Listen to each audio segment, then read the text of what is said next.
అందరికీ నమస్తే. రాజకీయం, సినిమా, గమ్మత్ ఇచ్చంత్రాలు, వైరల్ అవుతున్న వీడియోలు ఇట్లా తీరు వార్తలతోని మైక్ టీ ముచ్చట్లు తయారుగున్నాయి. చెల్ల సుషిదం పాండే. అందుకంటే మొదలు హెడ్లైన్స్. రాష్ట్ర అభివృద్ధి చర్చకు రమ్మన్న రేవంత్. డేట్, టైం, ప్లేస్ ఎక్కడో చెప్పమన్న కేటీఆర్, హరీష్. నీళ్లు లేక ఎండిపోయిన పంట, రైతన్నలంటుర్రు సర్కార్ వల్లనే మాకీ తంట. ఫ్రీగా చికెన్ భోజనాలు, పుట్ల కొద్దెగబడ్డ జనాలు. కళ్ళున్నోడు ముందు మాత్రమే చూస్తాడు, అదే దిమాకున్నోడు దునియా మొత్తం చూస్తాడు అనే సినిమా డైలాగ్ తీరుగా రైతులు ఎప్పుడు ఏ పంట వేయాలి, ఎంత వేయాలి, నీళ్ళ సౌలత్ ఎంత ఉన్నది అనేది ఎప్పటికప్పుడు చెప్తుండే కేసీఆర్ సీఎం ఉన్నప్పుడు. కానీ ఇప్పుడు చెప్పేటోళ్ళు లేరు, ఉన్నా యాళ్ళకి చెప్తలేరు. పానం పోయినాక పరమాన్నం పెట్టిండట వెనకటెవడో. హాగో గట్లనే ఉన్నది కాంగ్రెస్ సర్కార్ కామ్ కహాని. వానకాలం వరి కోతలు అయిపోయి యాసంగి నాట్లేసుకొని ఏం దక్కువ నెల రోజులు అవుతున్నది. రైతన్నలు ఎరువు బస్తాల కోసం, కాల్వలల్ల నీళ్ల కోసం తిప్పలు పడుతున్న కాలం ఇది. ఇగో ఇప్పుడు అంటే పుణ్యకాలం పుట్టుక్కుమన్నాక ఈ పెద్ద మనిషి తెలంగాణ రైతులకు ఏదో యురంగల ముచ్చట చెప్తున్నాడు. అదేందో ఇనుండ్రి జరా. కమిషన్ ఎప్పుడు కూడా రైతాంగం యోగక్షేమాలు చూస్తుంది కాబట్టి మీరు అప్పులు తెచ్చి పెట్టుబడులు పెట్టకండి, ఉన్న పంటను కాపాడుకోండి. అదనంగా వరి వేయడానికి మీరు మంచి పద్ధతి కాదు, మానుకోండి. ఇన్నరా, అప్పులు తెచ్చి వరి పంటలేసుడు మంచి పద్ధతి కాదు, మీకే నష్టం జరుగుతుంది అన్నట్టు చెప్తున్నాడు వ్యవసాయ రైతు సంక్షేమ కమిషన్ చైర్మన్ కోదండరెడ్డి. చెప్పుడు మంచిదే, రైతుల క్షేమం కోరుడు మంచిదే, గాని గీ ముచ్చట ఎప్పుడు చెప్పాలి? రైతులు నాట్లేయక ముందు, అప్పులు చేసి పెట్టుబడులు పెట్టక ముందు ఈ ఊరం చెప్పాలి. కానీ ఇప్పుడు ఆ చెప్పుడు, ఈ మాత్రం తెలివితేటలు తెలంగాణ రైతులకు లేవా? నీళ్లు లేకున్నా ఎండలు కొడుతున్నా ఇప్పుడు ఇత్తనాలు వేసే రైతులు ఉంటారా? ఏం శుద్ధులు చెప్పుడో ఏమో. గీ ఒక్క ముచ్చటే కాదు, ఎండలు రావాల్సిన టైం కంటే ఒక నెల ముందే వచ్చినాయి. భూమిలా నీళ్ల నిల్వ తగ్గింది, అడ్డగోలుగా బోర్లేసి ఆగం కాకుండ్రి అని చెప్తున్నాడు. భూగర్భ జలాలు ఎందుకు తక్కువైనాయో కూడా చెప్పాలి కదా. కాళేశ్వరం బాగు చేసి నీళ్ళు ఇస్తే ఇంత తిప్పల రాకపోవు. మా సర్కార్ అది చెయ్యలేదు. సాగర్ కాల్వలలో ఆంధ్రోలు నీళ్లు అడ్డగోలు తీసుకుపోతుంటే మా సర్కార్ కళ్ళు అప్పగించి చూసింది, కానీ అడ్డుకోలేదు. మన నీళ్లు మనకు వచ్చేటట్టు కొట్లాడితే ఇప్పుడు ఆ పంటలు ఎండే పరిస్థితి రాకపోవు అనేది కూడా చెప్పాలి కదా. మా వ్యవసాయ శాఖకు ముందు చూపు లేదు కాబట్టే ఇవాళ యూరియా కోసం రైతులు పడిగాపులు కాసే గతి పట్టింది అనేది కూడా చెప్పాలి కదా. ఇవన్నీ చెప్పకుండా ఇప్పుడు రైతులను ఏదో ఉద్ధరించినట్టు కాలమంతా గడిచినాక కమ్మటి ముచ్చట్లు చెప్తే ఎట్లా పెద్ద మనిషి అని అంటున్నారు సోషల్ మీడియాలో ఈ వీడియోని తిప్పుకుంటా. మరి అట్లున్నది కాంగ్రెస్ పాలన అని అంటున్నారు ఇది ఇన్న రైతన్నలు. పోనీ నీ ఊరు నడిబొడ్డులో చూసుకుందామా? ప్లేస్ నువ్వు చెప్పినా సరే, నన్ను చెప్పమన్నా సరే, టైం నువ్వు చెప్పినా సరే, నన్ను చెప్పమన్నా సరే, ఎక్కడైనా సరే, ఎప్పుడైనా సరే, మంది మార్బలంతో వస్తావో, బంధు బలగంతో వస్తావో, 10 మందితో వస్తావో, 10 సార్లు వస్తావో చెప్పు, సమరానికి నేను సై అనే సినిమా డైలాగులు ఉంటాయి కదా. సినిమాలలాగో అవే డైలాగులు తెలంగాణ రాజకీయాలలో నడుస్తున్నాయి. ఇప్పుడు 2014, 2019, 2023 నరేంద్ర మోడీ గారు ఇచ్చిన హామీలు, మొన్న 2023లో మేము ఇచ్చిన హామీల మీద మేము చర్చకు సిద్ధంగా ఉన్నాం. నేను మా దామన్న మేము ఇద్దరం వస్తాం. కిషన్ రెడ్డి గారు, బండి సంజయ్ మీరు ఇద్దరు రాండి. బీఆర్ఎస్ నుంచి వాళ్ళని కూడా తండ్రి కొడుకులు వస్తారో, మామ అల్లుడు వస్తాడో, బావ బామార్ది వస్తాడో, ఎవడో ఒకడు వాళ్ళని కూడా రాని. చర్చ పెడదాం, బజార్లో పెడదాం, అంబేద్కర్ చౌరస్తాలో పెడదాం. రండి, ఎవరు వస్తారో రండి, తేల్చుకుందాం. మీరేం చేసిండ్రో మేమేం చేసినామో చెప్పుకుందాం రండి అని సీఎం రేవంత్ రెడ్డి సవాల్ ఇచ్చిరిండు. ఇక దానికి ప్రతిపక్ష పార్టీ బీఆర్ఎస్ పార్టీ లూకుంటారా? Car party working president KTR Revanth రెడ్డికి ప్రతి సవాల్ ఇచ్చిరిండు. రేవంత్ రెడ్డి రంకెలేసుడు, చర్చకు రా, ఇదిరా అదిరా ఇవి కాదు. దమ్ముంటే చేతనైతే అసెంబ్లీలో పెట్టు చర్చ, రాష్ట్రం మొత్తం చూస్తుంది, పెట్టు, 2 రోజులు పెట్టు, మైక్ కట్ కాకుండా చూడు. దమ్ముంటే నీకు స్పీకర్ను నువ్వు డిక్టేట్ చేసి, స్పీకర్కు కనుసైగల ద్వారా శాసించి ప్రతిపక్షం గొంతులు నొక్కుడు కాదు. దమ్ముంటే 38 మంది సభ్యులు మేమున్నాం, దమ్ముంటే మా సంఖ్యకు సరిపడే విధంగా మాకు టైం అక్కడ అసెంబ్లీలో 4 కోట్ల ప్రజల ముందు నీకు బట్టలు ఇప్పుతాం. చలో ఇక పెట్టు రచ్చా, ఎంతసేపు పెడతావో పెట్టు, ఎంతసేపు మాట్లాడతావో మాట్లాడు. నిండు అసెంబ్లీలో ఎవరేం చేసిండ్రో చర్చించుదాం. మైకులు కత్తరించకుండా మేము మాట్లాడేది తెలంగాణ రాష్ట్రానికి తెలిసేటట్టు ఛాన్స్ ఇయ్యి, అప్పుడు చెప్తాం మేమేందో మీరేందో అన్నట్టు సవాల్ చేసిండు కేటీఆర్. సీఎం రేవంత్ రెడ్డి సభలు పెట్టి ఎన్నికల పోటీ గురించి చెప్పిన ముచ్చట ఉంది కదా. మీరు రాండి, ఏ ఊర్లో అయితే ఇందిరమ్మ ఇండ్లు ఉంటాయో రేపు సర్పంచ్ ఎన్నికలలో మేము ఓట్లు అడుగుతాం. ఏ ఊర్లో మా ఇందిరమ్మ ఇండ్లు లేవో మేము ఎన్నికల్లో పోటీ చేయం. నువ్వు నీ డబుల్ బెడ్రూమ్ ఇండ్లు ఉన్న ఊర్లలోనే నువ్వు పోటీ చేయాలి. నీకు దమ్ముందా? గట్టి ఊపిరి బిగబట్టి మైకులు వలిగిపోయేటట్టు CM Revanth Reddy double bedroom ఇళ్ళ ముచ్చట ముందటేసుకొని సవాల్ ఇస్తే దానికి కేటీఆర్ ఏమన్నాడంటే, మేము కూడా ప్రతి సవాల్ చేయొచ్చు, ఏముందన్న అందులో. రాష్ట్రంలో రైతు రుణమాఫీ ఎక్కడ 100% అయిందో ఏ ఊళ్ళే ఆ ఊళ్ళే మేము పోటీ చేస్తాం, మేము పోటీ చేయండి. ఎక్కడన్నా ఒక ఊరు చూపెడతావా? కొండారెడ్డిపల్లిలో అయిందా 100%? కొడంగల్లో అయిందా? మీ అత్తగారు ఊళ్ళో అయిందా? ఎక్కడైంది? నేను కూడా అనొచ్చు, రైతు బంధు మొత్తం పెడితే ఆడ పోటీ చేద్దాం అనొచ్చు, తులం బంగారం ఇస్తే పోటీ చేయ అనొచ్చు, నెలకు 2500 ఇచ్చిన మహిళలను ఓటు అడుగు అని నేను కూడా అనొచ్చు, నెలకు 4000 ఇచ్చిన ముసలోళ్ళే మాత్రమే ఓటు అడగాలి, 2000 ఉన్నోళ్ళంతా మాకేయాలని నేను కూడా అనొచ్చు. ఈ బజారు భాష, చీప్ టాక్టిక్స్, చిల్లర మాటలు, వీటితో ఇంకెన్ని రోజులు టైంపాస్ చేస్తారని నాకు అర్థం కాదు. అట్లా అడగాలని అనుకుంటే మీరు ఇచ్చిన హామీలు ఎవరికి చెందినాయో వాళ్ళే కాంగ్రెస్ పార్టీకి ఓటేయాలంటే మీ పరిస్థితి ఏం కావాలి? తెలంగాణలో సీట్లు కాదు కదా, ఓట్లు కూడా లెక్క పెట్టుకునే దానికి దొరకని కథ అవుతుంది అన్నట్టు చెప్పిండు కేటీఆర్. అంతేకాదు తెలంగాణ తెల్లగా అయ్యేదానికి కేసీఆర్ సర్కార్ ఏమేమి చేసిందో అన్ని లెక్కలతో సహా చెప్పుకొచ్చిండు కేటీఆర్. తెలంగాణను మాకు కాంగ్రెస్ అప్పచెప్పినాడు.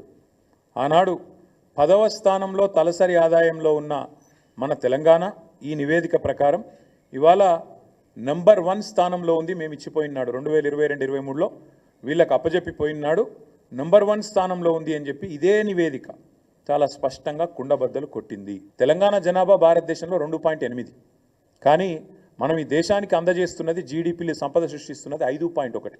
అంటే మనకు కేంద్ర ప్రభుత్వం ఇస్తున్న దానికంటే మనం కేంద్రానికి ఇస్తున్నది దాదాపు డబల్ అనే మాట ఈ నివేదిక ద్వారా నేను మీకు గుర్తు చేస్తా ఉన్నా. అంటే గుజరాత్ను కూడా తలదన్ని ఇవాళ తెలంగాణ 10 ఏళ్లలో ఎక్కడి నుంచి ఎక్కడికి 5 లక్షల కోట్ల నుంచి 15 లక్షల కోట్లకు జిఎస్డిపి పెరిగింది.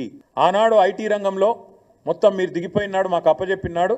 ఐటీ రంగంలో ఈ రాష్ట్రంలో ఉద్యోగులు 3,23,000, మేము దిగిపోయినాడు 10 లక్షలు, అంటే 3 రెట్లు. అటు వ్యవసాయం పెరిగింది, ఇటు ఐటీ పెరిగింది. ఓ ఇట్లా తెలంగాణ ఎట్లా డెవలప్ అయింది, ఎంత కష్టపడితే అప్పుడు అట్లున్న తెలంగాణ ఇట్లయిందనేది కాంగ్రెస్ సర్కార్ విడుదల చేసిన నివేదికని చదివినిపించిండు కేటీఆర్ సారు.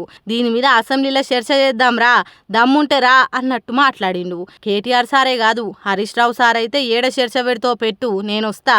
అంబేద్కర్ బొమ్మ కాదు, నీ ఇంటికాడ పెట్టినా నేనొస్తా. తెలంగాణ అభివృద్ధి మీద చర్చ జరిపేదానికి నాకు ఎక్కడైనా పర్వాలేదు, దమ్ముంటే డేటు టైము చెప్పు, ఒక్కనే రమ్మన్నా వస్తా అన్నట్టు సవాలిస్తుండు. మరి చూడాలి ఈ చర్చల ముచ్చట, ఈ దమ్ము ధైర్యాలు చూపించుకునే ముచ్చట ఎంత దాకా పోతుందో. ఫ్రీగా వస్తే ఫినాయిల్ ఎయిడ్స్ పెట్టాం, గసంటే చికెన్ ఇస్తే ఊకుంటారా? అదేంది పిల్ల, బయట చికెన్ తినొద్దంటారు, నువ్వేమో చికెన్ ఫ్రీ పెడుతురని చెప్తున్నావు, మతిగిన జడిందా ఎట్లా అని చూస్తుర్రా? గీ మందిని చూస్తే మీకు పోతుంది మతి, ఎట్లా కూడిరో దేకు, ఫ్రీగా పెడుతురు కదా, మాత్రం రష్ ఉంటదిలే. ఓ దిక్కు కొత్తగా కోళ్లకు బర్డ్ ఫ్లూ రోగం వచ్చింది, చికెన్ తింటే మన పానాలు కూడా ఖరాబ్ అవుతాయి అని చెప్తురు కదా. కానీ ఇంకో దిక్కు పప్పు అన్నం లెక్క చికెన్ భోజనం పెడుతుర్రు. ఏ పెడితే పెట్టని మందేం బోరు అని భ్రమపడేరు. హో లుక్కేయుర్రిటు.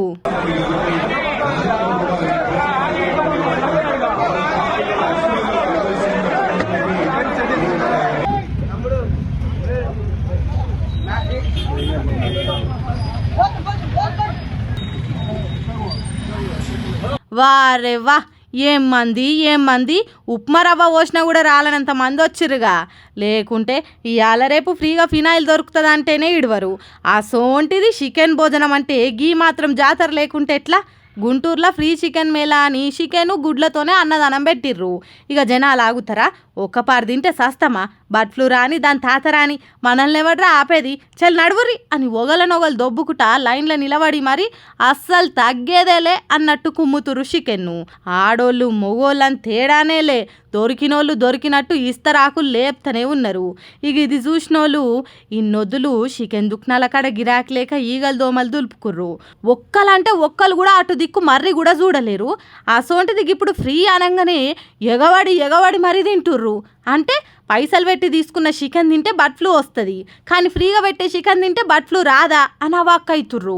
ఇన్నొద్దులు జనాలు చికెన్ మీద చేసిన తప్పుడు ప్రచారానికి ఇలా తిండికి ఏమైనా సంబంధం ఉందా? దండం రా దూత మీకు అని చేతులెత్తి నమస్కారం పెడుతుర్రు తిండి ప్రేమికులు ఇది చూసినాక. ఏమీ చేతురా సామి ఏమీ చేతు అని నెత్తిలు పట్టుకొని పరిశాన్ అవుతుర్రు రైతులు, కాంగ్రెస్కు ఓటేసిన వాళ్ళంతా. మరి సర్కార్ మారినాక రైతులు పడుతున్న తిప్పలు ఒకటా రెండా? నీళ్ళ కోసం, కరెంటు కోసం, ఆఖరికి యూరియా కోసం కూడా. చేతికొచ్చిన పంట ఏడి కాడికి ఎండిపోయి ఎంత అధ్వానమైందో చూడురి. ఎట్లుండే తెలంగాణ, ఎట్లయిపోయే తెలంగాణ అని అనాలనిపిస్తుంది ఇది చూసినాక. తెగులు వచ్చిపోయింది పాపం. ఒక రైతు లాస్ అయినాక ఏంది కౌలుట కట్టాలి చెప్పండి మీరే. పుష్కిలో దామోదరెడ్డి సార్ పెట్టండి సార్. నా పేరు మగ్దుం, గుడ్డనర్వ, జిన్నపల్లి మండలం, నార్కర్నూలు తాలూకా. నీళ్ళు లేవు, కాలు వస్తలేదు, కాలు బంద్ అయిపోయింది. ఏం చేయాలి ఇప్పుడు? ఒక అంకిలే సార్. అయ్యో దేవుడా, ఏం ఘోరమయ్యా ఇది. పంట ఏడి కాడికి ఎండిపాయే కదా పాపం. ఆ రైతన్న గతేం కావాలి? నాగర్ కర్నూలు నియోజకవర్గం బిజినపల్లి మండలం గుడ్లనర్వ అనే ఊర్లే కేఎల్ఐ కాలువ నుంచి వచ్చే నీళ్లు రాక మొక్కజొన్న పంట మొత్తం ఏడి కాడికి ఎండిపోయింది. కష్టపడి పండించిన పంట చేతికొచ్చే ముందు నీళ్లు బంద్ అయ్యేసరికి కంకి కూడా పట్టకుండా అయిపోయే. జర మా బాధలు తీర్చురి సార్లు అని స్థానిక ఎమ్మెల్యే కూచుకుల్ల రాజేష్ రెడ్డికి, ఎమ్మెల్సీ కూచుకుల్ల దామోదర్ రెడ్డికి మొరబెట్టుకున్నా పట్టించుకున్న పాప అనబోలేదట. ఇట్లయితే మేము బతికేది ఎట్లా అని గోసెల్ల పోస్తుర్రు అక్కడి రైతులంతా. మేమేమన్నా మిమ్ములను కాసులు, మనులు, రత్నాలు అడుగుతున్నామా? ఎప్పుడొచ్చే నీళ్లు మాకు ఇడువుర్రి, మా బతికేదో మేము బతుకుతాం. అంతేగాని గిట్ల మా పొట్ట మీద కొడితే మేమేం ఆధారం చూసుకొని బతకాలే? రేవంత్ సారు జర మీరైనా మా బాధ తీర్చుర్రయ్యా అని వీడియో తీసి సోషల్ మీడియాలో పెట్టిర్రు.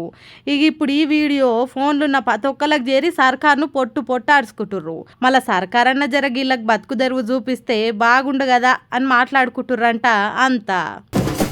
అబ్బా ఏమంట ఈ బీసీ కులగా నానే రాగం ఎత్తుకుర్రో గాని, అరే ముచ్చట అటు తేల్తలేదు ఇటు తేల్తలేదు, అందరు అయిపోయారు. ఇక సీఎం రేవంత్ రెడ్డి ఏమో మాట్లాడతాడట, ఇందాం పాన్రి. ఈ రాష్ట్రంలో పర్యటన చేసినంత కాలం రాహుల్ గాంధీ గారు స్పష్టంగా తెలంగాణ రాష్ట్రంలో కాంగ్రెస్ పార్టీని మీరు అధికారంలోకి తీసుకురండి, తప్పకుండా మా ప్రభుత్వం కులగణన చేసి తీరుతుంది, ఇది నా మాట అని చెప్పి రాహుల్ గాంధీ గారు మాట ఇచ్చింది ప్రజలకు.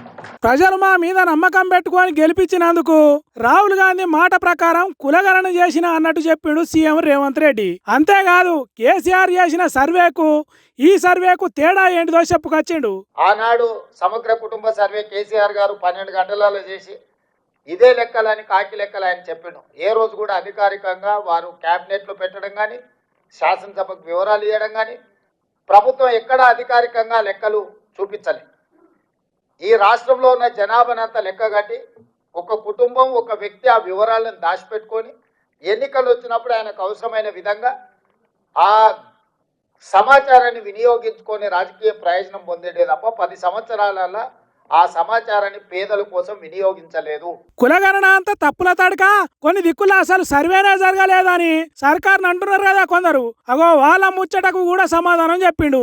150 ఇళ్ళకి ఏదైతే లెక్కలు రాసుకొచ్చారో ప్రతి 150ను బెండలు కట్టి మనం ప్రభుత్వం వీటిని దాచిపెట్టింది.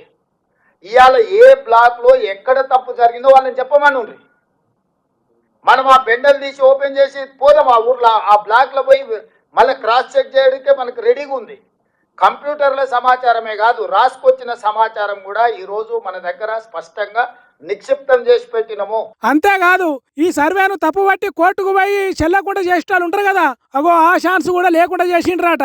బీఆర్ఎస్ వాళ్ళు, బీజేపీ వాళ్ళు ఎవరితోనో ఒకరితో కోర్టులో కేసు వేయించి ఈ ప్రాసెస్నే తప్పుబట్టి మొత్తం ఈ తీసుకున్న ప్రక్రియనే మొత్తం నిర్వీర్యం చేయాలని ప్రయత్నం చేస్తారు. కాబట్టి ఎలాంటి అవకాశం ఇవ్వకుండా మెటిక్యులస్గా ఈరోజు ఇట్లా సమాచారాన్ని సేకరించి డేటా ఎంట్రీ చేసి చేసినాం. ఇగో ఇంత పకడ్బందీగా చేసినామని చెప్పుకుంటున్నా ఈ సర్వేను సొంత పార్టీలు కూడా తప్పు పడుతున్నారు కాబట్టి అగో దానికి కూడా ఏమన్నాడో ఈయనుండ్రి. మనోళ్ళు కూడా తెలిసి తెలియక ఏదైనా చిన్నది పెద్ద తప్పు జరిగితే మేము సర్దిద్దుకుంటామను, లేకపోతే అవునా అట్లా జరిగిందా అని మన దాంట్లో ఉన్న వాళ్ళే వాళ్ళ అతి తెలివితేటలు ప్రదర్శించి, లేకపోతే వాళ్ళ గుర్తింపు కోసం ఈ లెక్కలు తప్పను, దీన్ని అట్లా చేయండాను, దీన్ని ఇట్లా చేయండాను, ఇట్లా మాట్లాడడం ద్వారా అర్థమైందా? బీసీల తరపున కొట్లాడుతున్నా అని చెప్పుకుంటున్న తీర్మార్ మల్లన్న గురించే చెప్తున్నాడు సీఎం సాబు. ఆ నడుమ కులగణన సర్వేను కాలబెట్టిండు కదా మల్లన్న, అగో దాన్ని అతి తెలివితేటలు గుర్తింపు కోసమే చేస్తున్నాడు అన్నట్టు మాట్లాడిండు. అట్లనే పోయిన సర్కారు ఇప్పటి సర్కారు చేసిన సర్వేలకు తేడా ఏంటిదో చెప్పుకొచ్చిండు. గతంలో చంద్రశేఖరరావు ఇచ్చిన లెక్క ప్రకారం 51% బీసీలు, 21 మీరు నోట్ చేసుకోండి అందరు, 51% బీసీలు చంద్రశేఖరరావు ఇచ్చిన లెక్క, 21% ఓసీలు, 18% ఎస్సీలు, 10% ఎస్టీలు, 51, 21, 72, 18 ఎస్సీలు, 90, 10 ఎస్టీలు, 100%, 4 కేటగిరీల కింద చంద్రశేఖరరావు గారు ఇచ్చిన లెక్క. ఎవరో కాదు మీ పార్టీ ఎమ్మెల్సీ అని అంటున్నారు కొంతమంది. ఇక ముస్లింలను బీసీలను ఎట్లా కలుపుతావని ఆ నడుమ బండి సంజయ్ అన్నాడు కదా, అగో దానికి నరేంద్ర మోడీ వీడియో చూపెట్టి ముస్లింలను బీసీలలో ఎట్లా కలిపిండో చెప్పిండు. ముస్లింలు ఓబీసీలలో ఉన్నారు, నేను చేసిన వాళ్లకు, కాకపోతే నేను ఎప్పుడు మీడియాలో చెప్పుకోలేదని ఈ దేశ ప్రధానమంత్రి నరేంద్ర మోడీ గారు 2022లో అఫీషియల్ ఇంటర్వ్యూలో చెప్పిన ప్రధానమంత్రిగా. మరి ఇప్పుడు బండి సంజయ్ గారు రేవంత్ రెడ్డి తీసుకొచ్చి బీసీలను మన ముస్లింలను తీసుకొచ్చి బీసీలో కలిపిండి అంటాడు. అట్లనే కులగణన చేసిన ముఖ్యమంత్రిగా రేవంత్ రెడ్డి ఎట్లా చరిత్రలో నిలిచిపోతాడో అనేది చెప్పుకున్నాడు గొప్పగా. ఇట్లా ఓ శాన ముచ్చట్లే చెప్పుకొచ్చిండు కులగణన మీద. మందుల సామెల్ సొంత నియోజకవర్గంలో సొంత పాటోలతోనే ఏదో లొల్లు అవుతుందట. మరి ఇక లొల్లేందో మీకు కూడా చూపిద్దామని మా కెమెరామెన్ అన్నని పట్టుకొచ్చిన. అన్న జర కెమెరా లొల్లి దిక్కు తిప్పే. చూసిండ్రా, కనీసం నిలబడి సమాధానం కూడా చెప్పకుండా కారెక్కి పరారైండు. పాపం కార్యకర్తలేమో మమ్మల్ని ఎందుకు దగ్గర రానిస్తలేవు, మేమేం పాపం చేసినాం, మమ్మల్ని ఎందుకు దూరం పెడుతున్నావు సార్ అని అడుగుతుంటే నోట మాట వెళ్తలేదు ఎమ్మెల్యే మందుల సామెలకు. నువ్వు ఎమ్మెల్యేగా గెలిచేదానికి కష్టపడ్డది మేమే, ఖర్చు పెట్టుకున్నది మేమే, నువ్వు ఎన్నికల గెలిచినాక మీడియా ముందటికి పోయి తుంగతుర్తి పబ్లిక్ పొట్టు పొట్టు గుద్దిండ్రు అని చెప్పుకున్నావు కదా, అగో దానికి కారణం మేమే, మమ్మల్ని ఎందుకు దేకుతలేవు, అక్కర తీరినాక ఎవడెక్కడ పోతే నాకేంది అనుకుంటుర్రా, ఏంది సార్ ఇది పద్ధతేనా, దోతి కట్టుకొని వచ్చింది నీతులు చెప్పేతానిక, మమ్మల్ని ఎందుకు పట్టించుకుంటలేరు అని అందరూ ఒక్కసారేగా పడ్డరు. కోపం కొద్ది పక్కకు కట్టిన CM Revanth Reddy photo, MLA మందుల సామెల్ ఫోటోలున్న బ్యానర్ను పీకి వారేసిండ్రు. తన నియోజకవర్గంలో ఉన్న బిక్కేరు చెక్ డ్యాము పసుపు కుంకుమల పూజ కోసం వచ్చిండట ఎమ్మెల్యే సాబు. అంతకుముందే గ్రామ పంచాయతీ కాడ ఎమ్మెల్యేకు స్వాగతం పలికేతానికి పూలదండలు పట్టుకొని ఎదురు చూసిండ్రట వీళ్ళంతా. కానీ వీళ్ళని ఎవరు పట్టించుకోకుండా తన వర్గం కాంగ్రెస్ పార్టీలని చేరదీసి చేతి కింద పెట్టుకున్నాడట. అందుకే ఈ ఒగి తీరుగా కోపానికి వచ్చిండు. కెమెరాలు ఆన్ చేసి ఉన్నాయి కాబట్టి నోరు మెదపకుండా కారెక్కి అక్కడి నుంచి పరారైండు ఎమ్మెల్యే మందుల సామెలని అంటున్నారు ఇది చూసిన వాళ్ళు. కష్టపడి గెలిపించిన వాళ్ళను ఇట్లా పక్కకు పెట్టుడు కరెక్ట్ కాదు, ఏరు దాటినాక తెప్పదలగా పెట్టినట్టు చెయ్యొద్దు అని అంటున్నారట ఈ ముచ్చట తెలిసిన కాంగ్రెస్ కార్యకర్తలు. ఏ రాజకీయ పార్టీ అయినా ఏ సిద్ధాంత అయినా ఆ పార్టీలల్లో అందరు కాకున్నా కొంతమంది ఎప్పటికీ ప్రజల కోసం ఆలోచన చేసేటోళ్ళు ఉంటారు. జనం కోసమే తమ జీవితాన్ని త్యాగం చేస్తారు. అసోంటి నాయకులకు పార్టీల పంతాలు రాజకీయ సిద్ధాంతాలు పక్కకు పెట్టి మర్యాదలు ఇవ్వాలి. అసోంటోళ్లను సర్కారు గౌరవించకున్నా కించపరిచినట్టు చేయొద్దు, సన్మానాలు చేయకున్నా అవమానం పాలు చేయొద్దు. అయితే ఇప్పుడు ఎవలకు ఏమైంది అంటారా, చూడురు మీరే. గుమ్మడి నర్సయ్య తెలవని తెలంగాణ పబ్లిక్ ఎవ్వలుండరు కావచ్చు.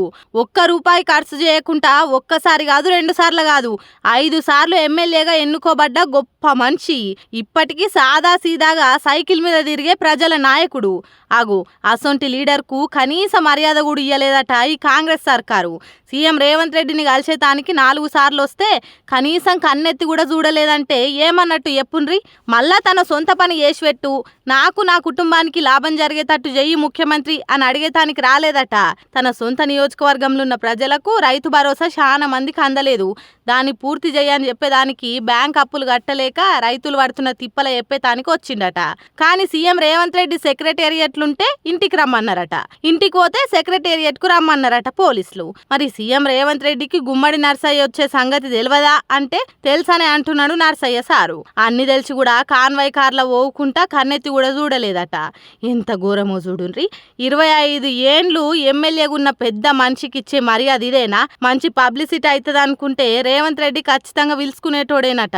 కానీ గుమ్మడి నర్సయ్య వచ్చింది రుణమాఫీ ముచ్చట గురించాయే. అది బయటకు తెలిస్తే దేశంలోనే రుణమాఫీ చేసి చరిత్ర సృష్టించినామని చెప్పుకున్న కాంగ్రెస్ సర్కార్ ముచ్చట ఉత్తదే అవుతుంది. కాబట్టి కాబట్టి కావాలని సీఎం కలవలేదు అని కొంతమంది అంటే సీఎంకు పెద్ద మనుషులకు మర్యాద ఇచ్చుడు తెలియదు అని ఇంకొందరు అంటున్నారు. ఏది నిజమో కానీ ఇప్పటికైనా గుమ్మడి నర్సయ్యను పిలుచుకొని తన బాధను తీర్చాలని అంటున్నారు నర్సయ్య గురించి తెలిసిన పబ్లిక్. సుషిరానులా నేను పట్టుకొచ్చిన ముచ్చట్లు ఎట్లున్నాయో ఇంకిన్ని ముచ్చట్లతోటి మళ్ళీ కలుద్దాం. అప్పటిదాకా చూస్తూనే ఉండరు మైక్ టీవ్ ముచ్చట్లు. ఏమంటున్నా?